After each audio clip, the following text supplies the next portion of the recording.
नमस्कार साथियों, स्वागत है आपका मेरे यूट्यूब चैनल में। साथियों, आज का यह वीडियो हिस्ट्री के महत्वपूर्ण वन लाइनर क्वेश्चन को दोस्तों आपके समक्ष प्रस्तुत किया गया है। प्रश्न दोस्तों काफ़ी इम्पोर्टेंट है। आप इन सारे प्रश्नों को यदि कर लेते हैं तो दोस्तों कोई भी एग्ज़ाम में आप चाहे बैठे, किसी प्रकार के जनरल एग्ज़ाम में दोस्तों यहाँ से 2 या 3 नंबर आपके पक्के हैं। इस वीडियो के माध्यम से दोस्तों आपके कोई भी एग्ज़ाम के लिए, जिस एग्ज़ाम की भी आप तैयारी कर रहे हैं, 2 से 3 अंक दोस्तों आपको प्राप्त होने वाले हैं। तो आप वीडियो पर कंटिन्यू बने रहिए। और दोस्तों चैनल को हमारा सब्सक्राइब नहीं किए हैं तो आप हमारे चैनल को सब्सक्राइब कर हमारे फैमिली सदस्य के रूप में आप हमसे जुड़ जाइए। और ये सारा कुछ पीडीएफ दोस्तों फ्री में पाने के लिए आप हमारे टेलीग्राम से जुड़ सकते हैं, जिसका कि लिंक आपको डिस्क्रिप्शन में दिया गया है। डिस्क्रिप्शन में दोस्तों पीडीएफ पाने के लिए आपको टेलीग्राम का लिंक दिया गया है, जहां पे दोस्तों आप जैसे कई साथीगण जुड़ के अपनी तैयारी को बेहतरीन कर रहे हैं, तो आप भी उससे जरूर जुड़ जाइए। तो बिना समय गवाए चलेंगे प्रश्नों की ओर। यदि दोस्तों आपने अभी तक वीडियो को लाइक नहीं किया है, इसे अपने दोस्तों तक, अपने परिवार के सदस्यों तक, जो भी आपके एग्जाम की तैयारी में लगे हुए हैं, उन तक शेयर नहीं किए हैं, और दोस्तों चैनल को सब्सक्राइब नहीं किए हैं तो सब्सक्राइब जरूर कर लीजिए। टेलीग्राम चैनल पे आप पीडीएफ पाने के लिए जुड़ सकते हैं। बाकी आपकी इच्छा पे डिपेंड करता है कि आप प्रश्नों को किस प्रकार से याद करते हैं। यदि दोस्तों आप इन प्रश्नों का नोट बना रहे हैं तो यह आपकी काफ़ी अच्छी आदत है। आपका पहला नंबर प्रश्न है आज का, सिंधु घाटी सभ्यता के लोग किस देवी की पूजा करते थे? तो दोस्तों आपको बता दें, सिंधु घाटी सभ्यता के लोग मातृ देवी की पूजा किया करते थे। किस देवी के दोस्तों? मातृ देवी आपका बिल्कुल सही उत्तर हो जाएगा। तो चलेंगे उसके बाद अगले नंबर प्रश्न की ओर। प्रश्न संख्या 2 के रूप में सिंधु घाटी सभ्यता के लोगों का अर्थव्यवस्था की ताकत क्या थी? आपसे पूछा जा रहा है दोस्तों, सिंधु घाटी की जो अर्थव्यवस्था थी उसको मजबूती प्रदान करने वाला माध्यम क्या था? सिंधु घाटी सभ्यता के लोगों का मुख्य कार्य जो था दोस्तों कृषि था। ठीक है दोस्तों, चलते हैं अगले नंबर प्रश्न की ओर। प्रश्न संख्या 3 में आपसे पूछा जाए, कालीबंगा कहाँ स्थित है? तो आपको बता दें दोस्तों, कालीबंगा राजस्थान में स्थित है। कहाँ स्थित है दोस्तों? राजस्थान में स्थित है। आप इसे याद रखें। यदि दोस्तों आपसे पूछ लिया जाए कालीबंगा किस नदी के किनारे स्थित था, तो दोस्तों आपको बता दें सरस्वती नदी। किस नदी के किनारे दोस्तों? सरस्वती नदी। सरस्वती नदी दोस्तों आप इसे भी याद रखेंगे। तो दोस्तों स्थान आपको पता चल गया होगा, राजस्थान, और नदी भी दोस्तों सरस्वती नदी आप याद रखेंगे। उसके बाद प्रश्न संख्या 4 है आपका।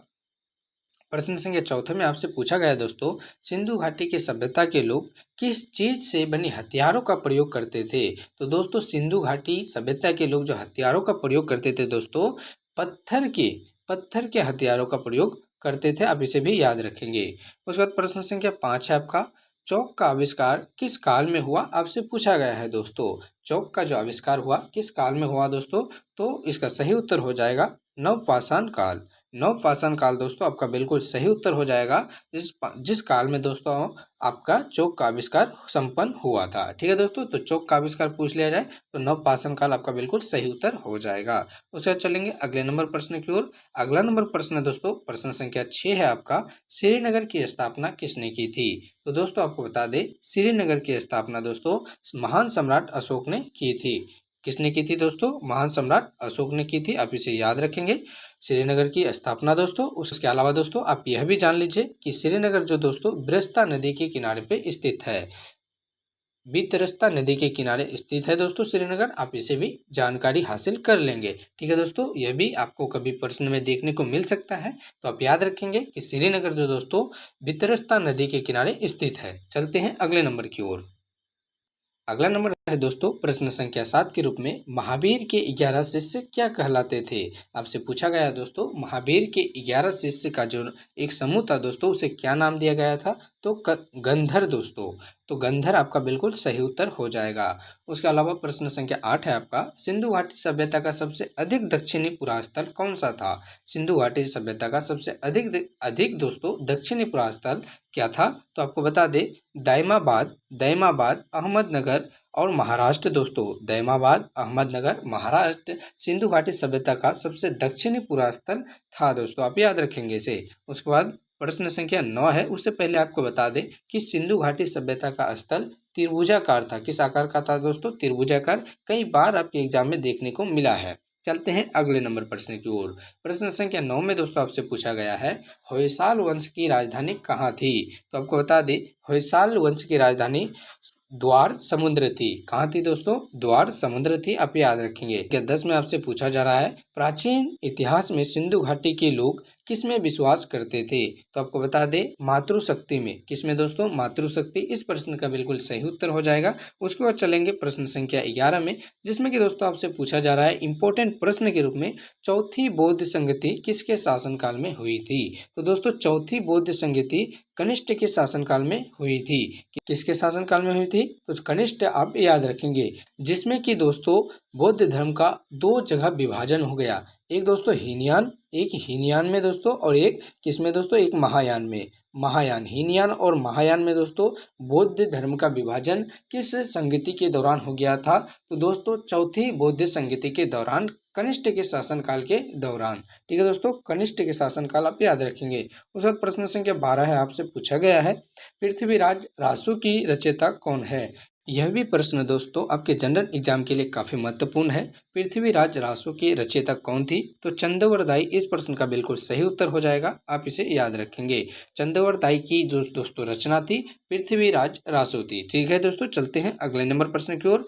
अगला नंबर प्रश्न है प्रश्न संख्या 13, जिसमें कि दोस्तों आपसे पूछा गया है, सांख्य दर्शन के प्रवर्तक कौन थे? सांख्य दर्शन के प्रवर्तक दोस्तों कपिल मुनि थे। कौन थे दोस्तों? कपिल मुनि थे, आप इसे याद रखेंगे। उसके बाद प्रश्न संख्या 14 में दोस्तों आपसे पूछा गया है, चीनी यात्री ह्वेनसांग भारत कब आया था? तो दोस्तों आपको बता दें, चीनी यात्री ह्वेनसांग जो था, भारत दोस्तों हर्षवर्धन के शासनकाल में 630 से 644 ईस्वी के बीच में आया था। ठीक है दोस्तों, 630 से 644 के बीच आया था, आप याद रखेंगे। उसके बाद प्रश्न संख्या 15 में आप, समुद्रगुप्त का उत्तराधिकारी कौन था? समुद्रगुप्त का दोस्तों उत्तराधिकारी कौन हुआ? तो आपको बता दें, चंद्रगुप्त द्वितीय। चंद्रगुप्त द्वितीय दोस्तों, या जिसे कि आप लोग विक्रमादित्य के नाम से भी जान सकते हैं। चंद्रगुप्त द्वितीय या दोस्तों विक्रमादित्य, आप याद रखेंगे। जो समुद्रगुप्त का दोस्तों क्या हुआ? उत्तराधिकारी के रूप में आया। आपको बता दें, समुद्रगुप्त को दोस्तों भारत का नेपोलियन भी कहा जाता है। भारत का नेपोलियन दोस्तों, आप याद रखेंगे। दोस्तों समुद्रगुप्त को उसके सिक्कों पर बीना बजाते हुए दर्शाया गया है। ये भी प्रश्न आपके एग्जाम में पूछे जाते हैं, तो आप इसे भी ध्यान में रखेंगे। चलते हैं अगले नंबर प्रश्न की ओर। प्रश्न संख्या 16 में दोस्तों आपसे पूछा गया है, जैन धर्म के दो संप्रदाय कौन थे? तो दोस्तों आपको बता दें, श्वेतांबर और दिगंबर जैन धर्म के दो संप्रदाय थे। उसी प्रकार आगे के प्रश्न में दोस्तों आपको बताएं कि बौद्ध धर्म के जो संप्रदाय थे, हीनयान और महायान थे। तो दोस्तों आपसे जैन धर्म पूछ लिया गया है, तो श्वेतांबर और दिगंबर बिल्कुल सही उत्तर हो जाएगा, आप इसे भी याद रखेंगे। उसके बाद दोस्तों प्रश्न संख्या 17 है आपका, जिसमें कि आपसे पूछा गया है, आग का आविष्कार किस काल में हुआ था? तो दोस्तों काफी महत्वपूर्ण प्रश्न है, हिस्ट्री के सेशन में दोस्तों यह प्रश्न काफी महत्वपूर्ण है। आपसे पूछ लिया गया है कि आग का आविष्कार, तो दोस्तों आप याद रखेंगे, पुरापाषाण काल में आग का आविष्कार हुआ था। किस काल में हुआ था दोस्तों? पुरापाषाण काल में।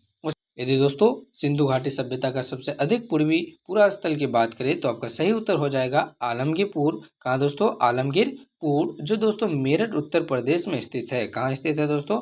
मेरठ के उत्तर प्रदेश में स्थित है, तो आप इसे भी याद रखेंगे। उसके बाद प्रश्न संख्या 19 के रूप में आपसे पूछा गया दोस्तों, ऋग्वेद में सबसे पवित्र नदी किसे माना गया है? तो दोस्तों आपको बता दें, सरस्वती नदी को ऋग्वेद में सबसे पवित्र नदी के रूप में माना गया है। दोस्तों वेद कितने हैं? तो वेद 4 है दोस्तों, ऋग्वेद, सामवेद, यजुर्वेद और अर्थवेद। उसमें से सबसे प्राचीनतम वेद कौन सा है? ऋग्वेद है, आप इसे याद रखेंगे। जिसमें कि दोस्तों सरस्वती नदी को सबसे महत्वपूर्ण और दोस्तों पवित्र नदी के रूप में माना गया है। उसके बाद प्रश्न संख्या 20 है आपका, और दोस्तों यह आपका आज का अंतिम नंबर प्रश्न होने वाला है।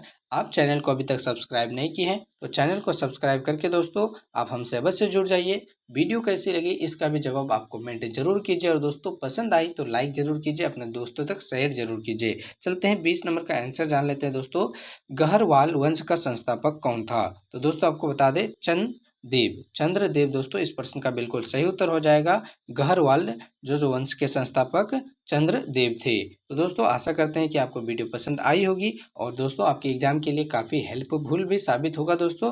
तो आप भी इसी तरह की वीडियो कंटिन्यू पाने के लिए चैनल को सब्सक्राइब कर हमसे जरूर जुड़ जाइए। मिलेंगे किसी अगले वीडियो में, तब तक के लिए आपका बहुत बहुत धन्यवाद।